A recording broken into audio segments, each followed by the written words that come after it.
The verse 24 of the 20th chapter of the Gospel of Matthew. We're reaching the end of the account of the two sons of Zebedee, James and John, who've been brought by their mother asking for the prominent positions in the kingdom as they anticipated, as they envision it. Of course, their understanding is quite misguided. But in any event, Jesus responds to them, and the word of their request has now reached the others.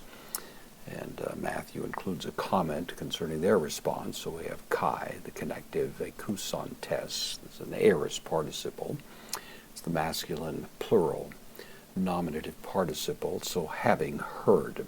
Hoi deka, the 10. So the 10, of course the 2 are represented in the two sons. So the other 10 having heard. Eganakte son. This is from aganaktao, somewhat rare in the New Testament, used about a half a dozen times or so. It occurs in classical Greek, beginning with Herodotus. This is a word that means to be indignant. It's a combination of a couple of words, the aga having to do with much or a great amount, octane, or octon is the root of the word. It means grief.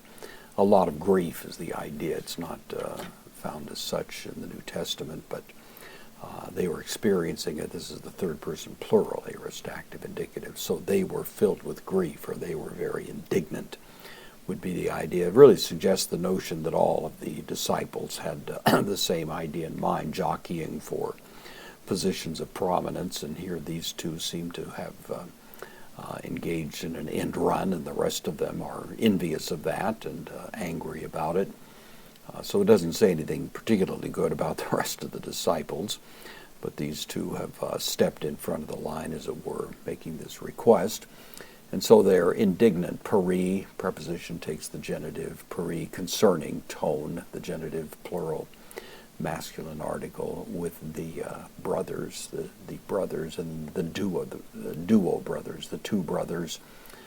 Duo, the word there, the number 2, functioning as an adjective here. So having heard these things, the rest of them were indignant concerning these two brothers.